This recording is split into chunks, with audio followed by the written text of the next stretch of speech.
Now, some things we have to look at. Like, for example, a lot of the Japanese culture lives in a mild deficit. Specifically, the Okinawans, one of the things we've noticed is that they live in generally like a 12 to 15% caloric deficit all the time.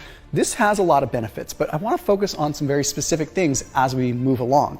One of the things that in my research I've found super interesting, though, is that the Okinawans and the Japanese in general have a lower decline in their sex hormones as they get older. Compare that to the United States or just the Western world, like that is a whole different world. Like our testosterone levels, our sex hormones like drop after like 40. They hang on there a bit more in like the Okinawans.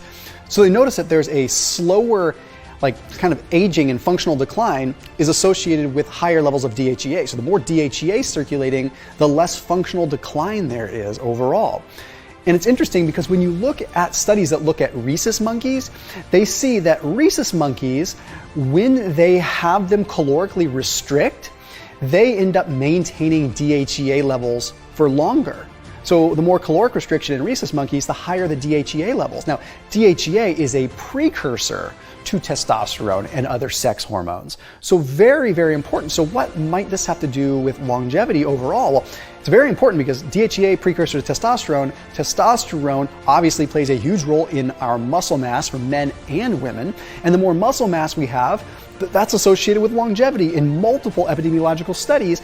But then mechanistically, we have more mitochondria, we have more energy powerhouses, and we have more availability in terms of just the ability to survive when we get sick because we have more mass on us. Now, from a longevity perspective, you want to make sure that the muscle that you do have has good functioning mitochondria that are not dysfunctional. הרפואה הגדולה מכולן היא ללמד אנשים איך לא להזדקק לה. Dear Dog Life, רוצים ללמוד עוד על בריאות מטאבולית ואריכות ימים לכלב שלכם? ללמוד ממחקרים, מאמרים וסרטונים של אנשי מדע ורפואה המכוונים לאמת האלוקית. כנסו לקבוצת הפייסבוק של